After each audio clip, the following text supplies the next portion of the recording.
Welcome, everyone, and thanks for joining us for this podcast on virtual exchange. The series grows out of the forthcoming Handbook of Using Virtual Exchange Across Disciplines, Building Global Citizens from Home, which will be published by Springer in April 2026. The handbook brings together educators from a wide range of fields who are thinking deeply about how virtual exchange is reshaping teaching, learning, and collaboration across borders. My name is Robert Steele. I'm a professor at DePaul University in Chicago, and I serve as the art section editor for the book.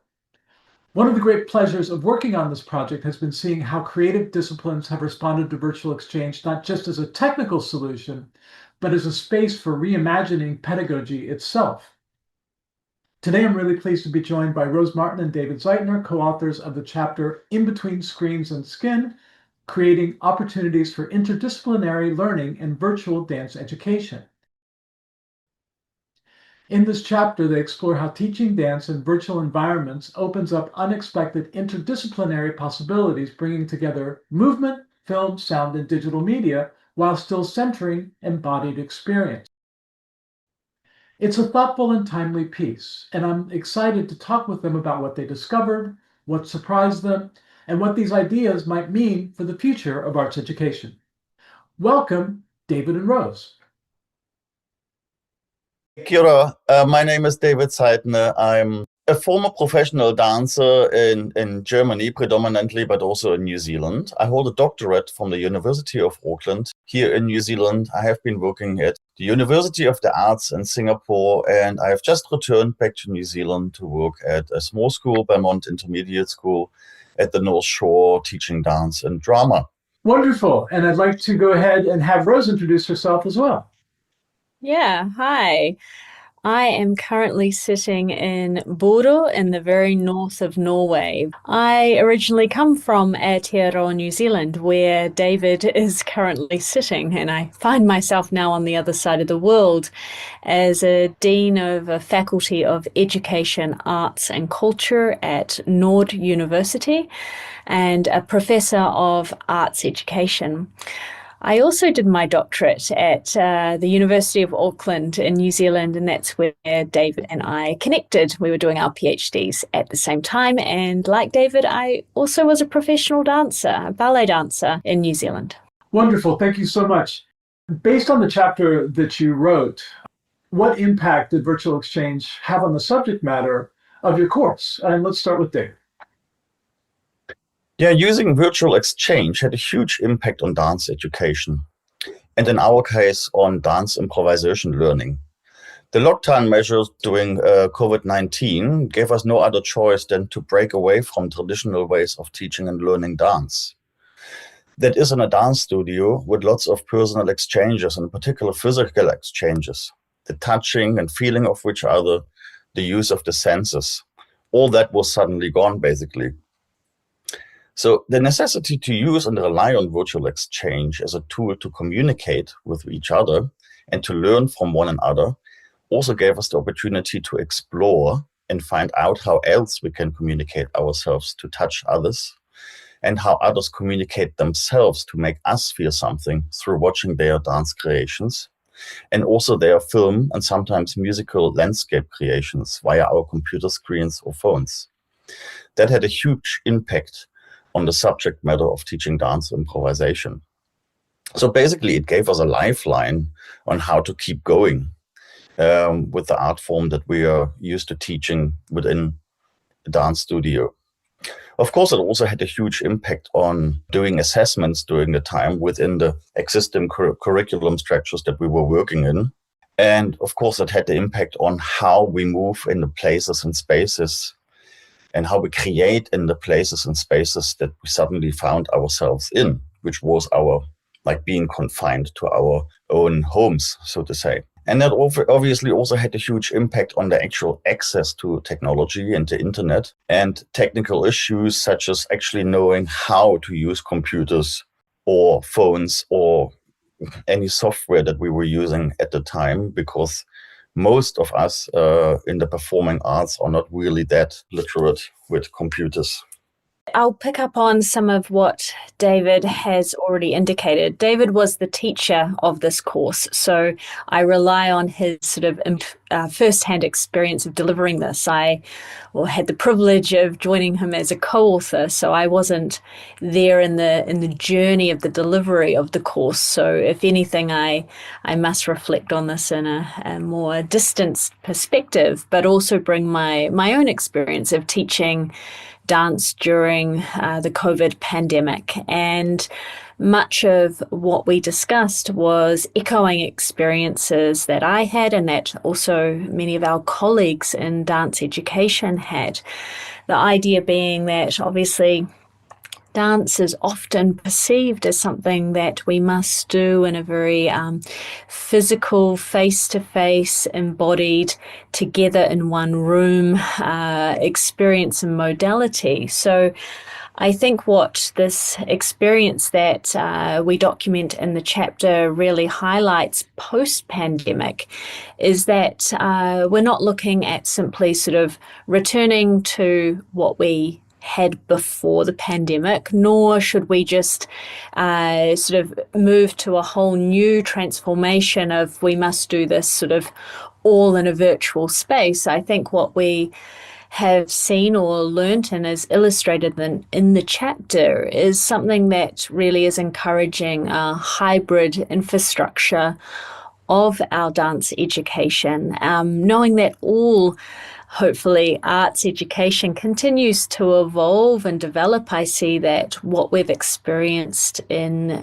COVID times in dance education has perhaps just expanded our understanding of the interdisciplinarity, the potentials, the opportunities for new learnings, and as David highlights, the perhaps skill set that could also evolve, utilizing technology, even some of those basic skills. I think in a more conventional pre-pandemic dance class maybe would only be explored in more niche areas.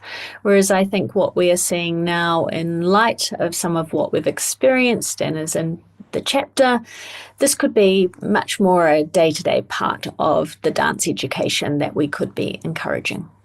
Yeah, I think it's my virtual exchanges are film, sound, and music based.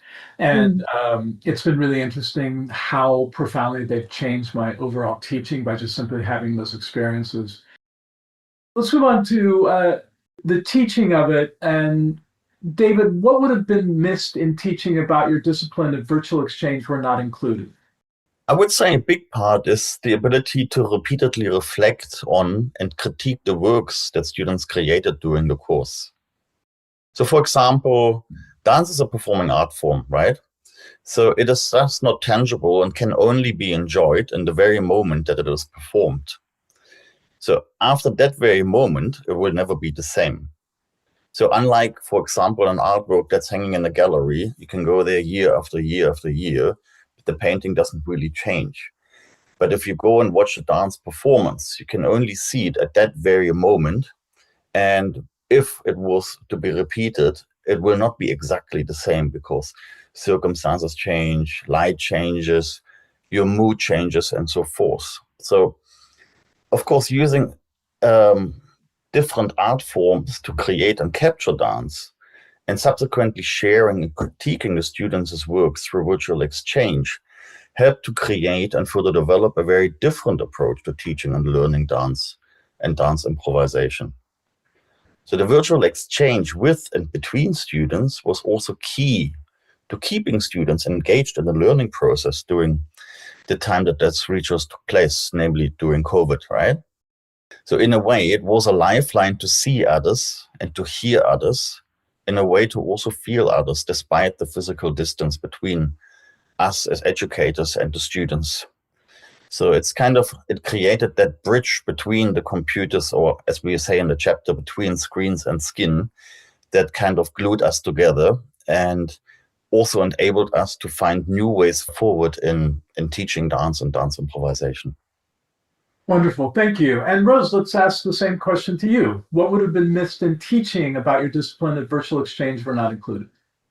Yeah, thank you. I think, David, you've highlighted a lot of aspects there that I think are really significant. And namely, it was a lifeline. It was a modality that we had to navigate through a virtual space that I think did sort of enable people to maintain connection, practice, education, creativity.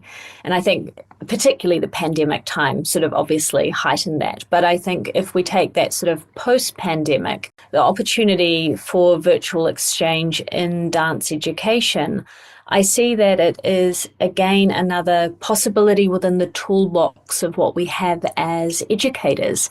And I will speak for a moment from a position as someone who works now a lot with the development of higher education curriculum more broadly, and how I have a lot of discussions and maybe even sometimes some heated debates with academic colleagues about teaching various disciplines in online virtual spaces. And I try to emphasize that this is not about trying to sort of replace or copy paste into a virtual format, but rather finding something new that might exist within that, what new opportunities also might emerge that can coexist and live alongside other modalities of pedagogy and practice. So I see that it's a space for opportunity. That virtual change is that sort of space of potential. And if we think more theoretically in relation to post-human and new materialist ways of thinking, we should be considering that it certainly serves alongside and with all the other ways that we could be interacting with diverse learners, diverse needs, different communities and different contexts locally and globally. Wonderful. Thank you so much, Rose. Let's dig deeper into your chapter, which is fabulous. I want to congratulate both of you on a great chapter.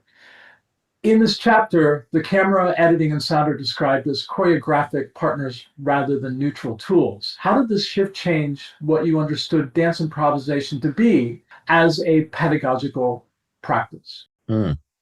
So basically, when you teach improvisation, right? So most often we work with stimulating the body, the brain in certain ways.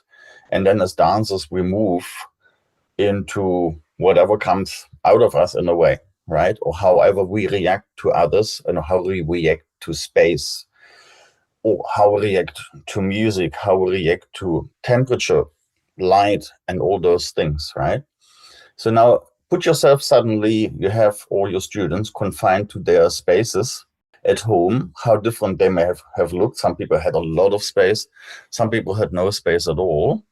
And then try to imagine yourself engaging students in the same kind of way at home behind their phone or computer screens. Well, obviously that didn't work at all. And basically we had to think of different ways of engaging students. And what I could see then behind my computer screen, because I was also confined to my space at home, what the question I had to ask myself, okay, how can we engage students to actually keep turning on the camera? And virtual exchange was a great way of doing it, by the way. How can we keep them engaged? And what are the opportunities here for learning for us, right?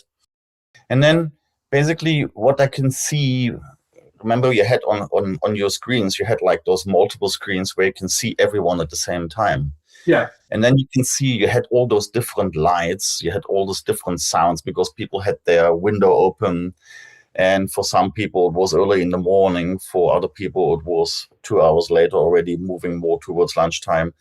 In some places, it was raining and so forth. So what we could see is like different lights, different angles, and also different camera perspective. And I thought that was really interesting, especially when people were moving. And then basically, I grabbed that opportunity to say, hey, why don't we use camera work, for example, and actually capture those different light angles, those different perspectives, those different spaces and the textures within these spaces. So that was actually a really, for us as visual people, right? It was a really interesting aspect. And I wanted to take, or at least try and take the students onto a journey of thinking about space and movement in the same way. So that's basically how it started. No, I was just going to say, I think with improvisation, it's we're often, as you mentioned, David, we're looking for that prompt, that kind of push or the pull that elicits a feeling that in turn might elicit a movement, a gesture, something that emerges from the body.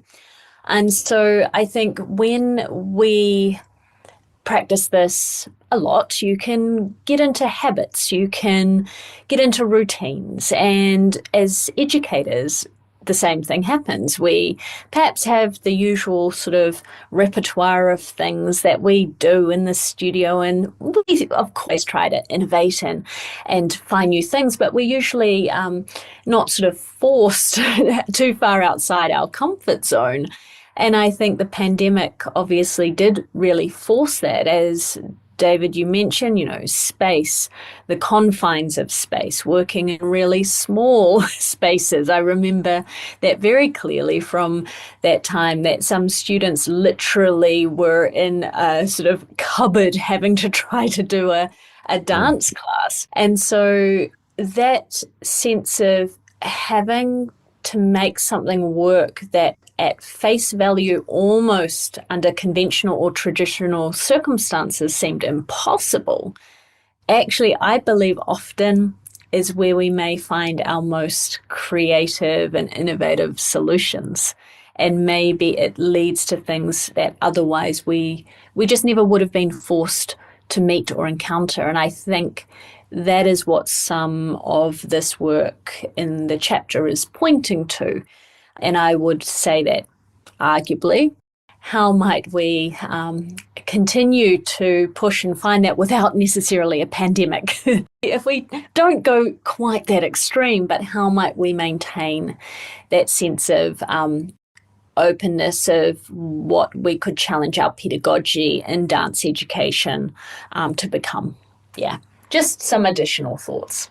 Yeah, so that process was deeply uncomfortable for a lot of students. And I would argue also for us as educators, right?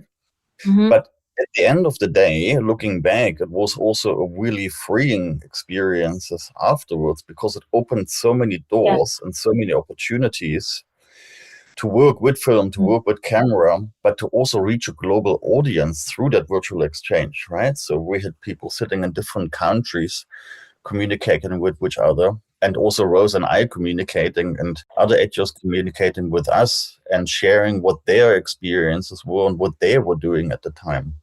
So that was a really great learning in the end of the day, and maybe something where we would have ourselves, or where we would have never pushed ourselves to do that kind of work or experience that kind of work. So that was an opportunity rather than, as it initially felt, just kind of like a punishment of being locked up at home.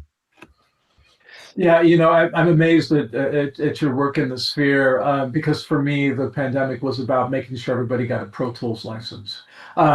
So what you're doing is tricky, but it's also fascinating. So I want to keep going in this vein. So talk to me about what aspects of improvisation proved most resilient when translated to the screen, and what had to be fundamentally reimagined. I would say the biggest challenge for people wasn't the dance or wasn't the creative part. The biggest challenge for our students was learning how to use the technology, because that's not what we are normally are so focused on.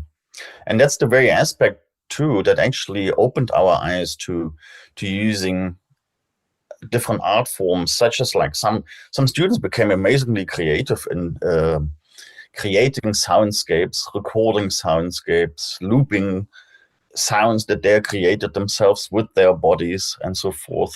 All stuff that we never really think about when we teach dance improvisation in a studio context, right? So basically the managing of multiple disciplines within the process of creating dance, creating something new, something that students suddenly had to start to think about or through a multi-layered approach, if you want, right? Normally, when we teach dance improvisation, we predominantly think about what we want to say and how we use our bodies to express ourselves.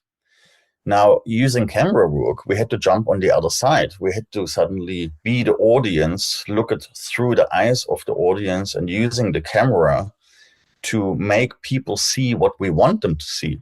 And that opened a kind of a very different mindset for me as a teacher, but also for the students. Like, okay, how does it actually look from the other side? And how am I, where do I sit as a person in creating that, making them see what I want them to see and so forth. It was a really interesting process, but it was a huge challenge. And then, of course, the next step of how do we actually edit that stuff and how do we put that together? How do we add the music in there or not have any music in there? What time of day do I film that stuff?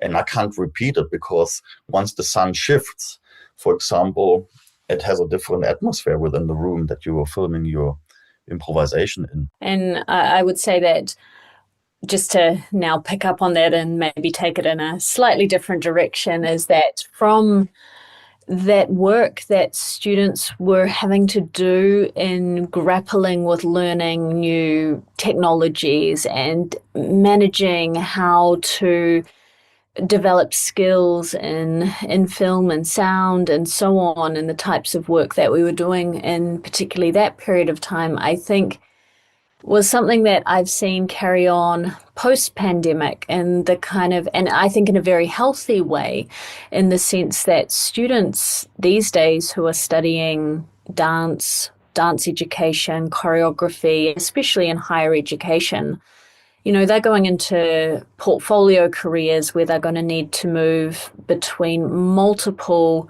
sort of professional spaces, taking on diverse roles, having to navigate one day being a dance teacher, the next day staging a choreography, the next day dancing themselves in a gig.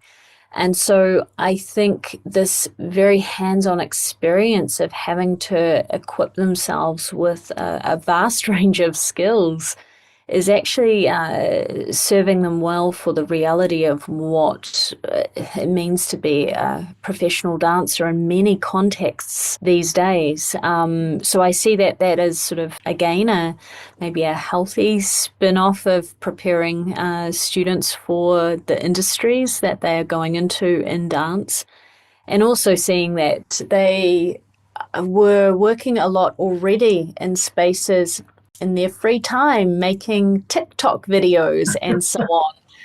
And all of a sudden, these two worlds collide. And there is maybe value in really starting to understand the craft of what does it mean to utilize a camera, what does it mean to consider sound in a digital space, and so on. So I think it also is a melding of worlds that, again, I think is potentially healthy for what the future is maybe asking of these students as they then move into their professional lives as artists and dancers in many ways.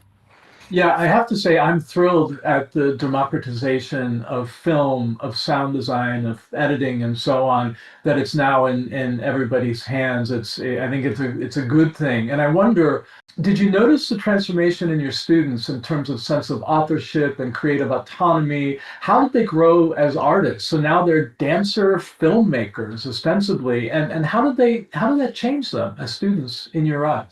Well, I would say they have become more confident in doing so, because I don't think nowadays, and probably COVID has really helped to change that too. We don't need to push them too much in those directions, because as Rose said, I mean, a lot of them using TikToks and all this other stuff, and they're constantly online anyway. So in a way, that time helped us to give them a platform to communicate themselves globally. So basically from where we were before within our confined studio spaces in our schools and universities, now that COVID time open up to learn globally, let's say, in a way, right? So they communicate with people from all over the world all the time. They record themselves, they cut their stuff, they add music, they change music, they create music. So that's all taken off, and that's really only, I would say, the beginning. Now we are in 2026. That started in the early 2020s. Now that's only a few years, right? So let's see where we are in 10 or 20 years from now. And going back to what Rose was talking about earlier, right? So the discussion that's taking place in dance education circles, so to say, right? It's like, okay, where do we need to take dance education in the future, right? So can we really go back and just stay in a studio and act like the world out there is not happening? Well, our students show us that that's the wrong way to go, right? So then the question is for us, where do we go, right? And how much of that do we need to actually teach, because the students have become so literate with all this technology and creative practices themselves already. So it's a great challenge to have, and it's a great opportunity to embark on and to learn as we go along, for us and as well as for the students. Yeah, I will echo that and say that I think perhaps it's the dance education context and the dance educators themselves.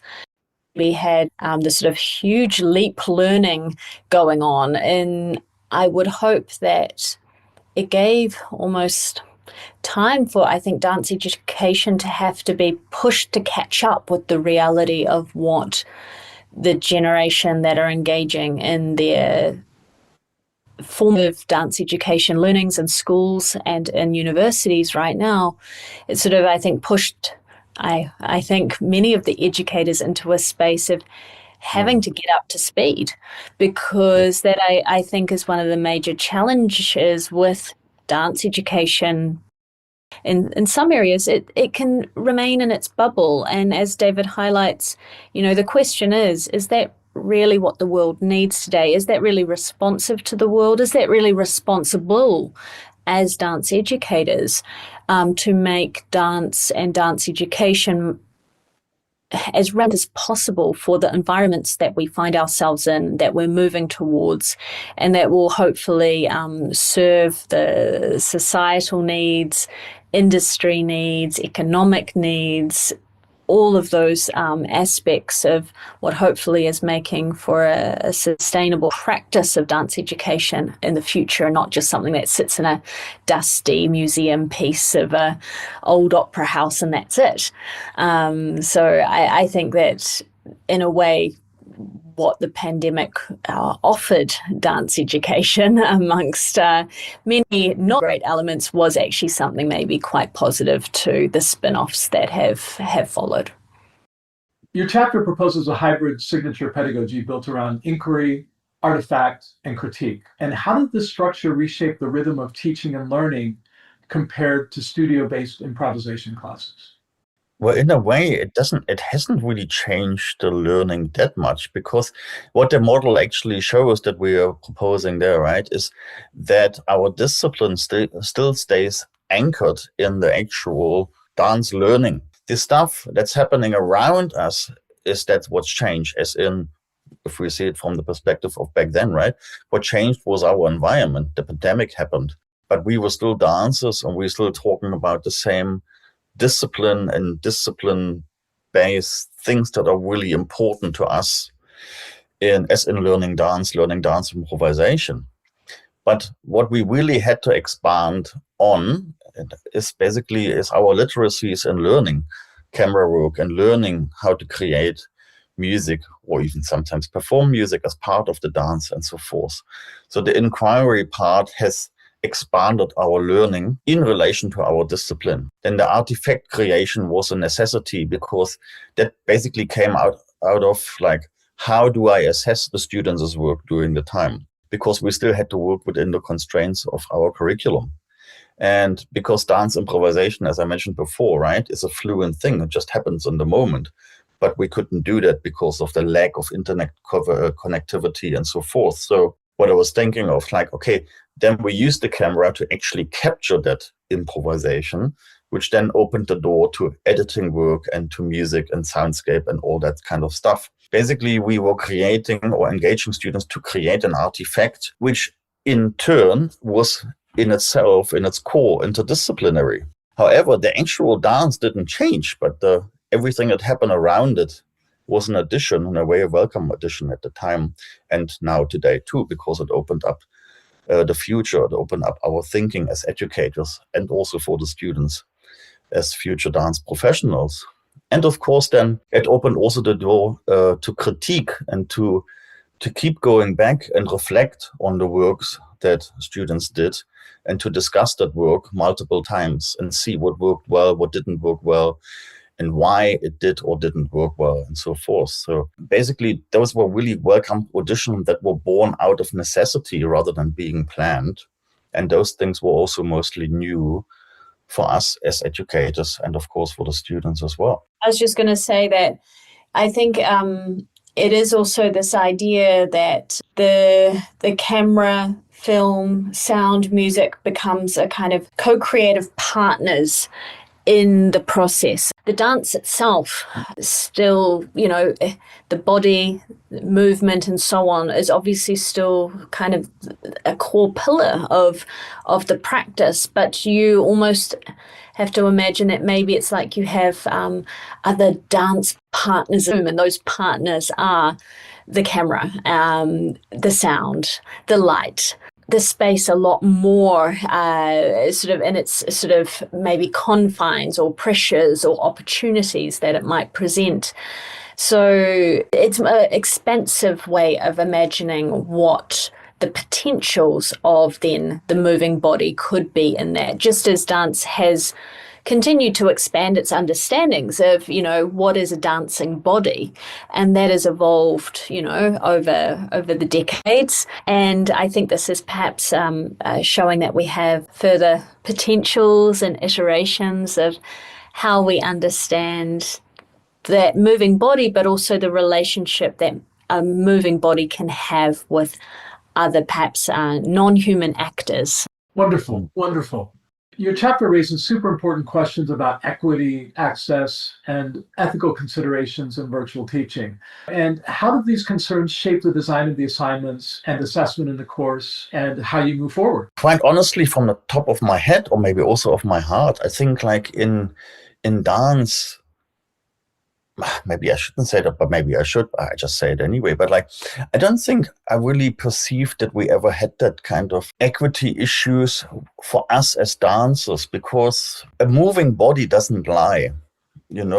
When you move, when you dance, when you move with others, you know who you are, you know who they are, because we have a ability to use our senses to feel others, to see others, and to see who they are when they move. And that's a very kind of liberating experience when you work with dancers from anywhere in the world at any time. Words are always around us, and words sometimes don't say the truth, unfortunately, too often, right? But in dance, I repeat this, you cannot lie through the moving body, or you can if you do it deliberately, but a dancer will know if you do. So, and kind of, that is a really equal thing and a very deliberate or like liberating thing, right? So now, whether or not we can actually translate that and take it into a virtual space through virtual exchange is an interesting thing that we maybe need to explore, right? I mean, because once we do that, then we start with all these equity things, which is like the access to the internet, the access to technology, the know-how, and all that stuff. These are additional layers that we then now have to deal with, that we all need to learn, and we don't know where the journey is going maybe yet. We can take the journey anywhere we want, I suppose, as long as we know how to and we have access to it.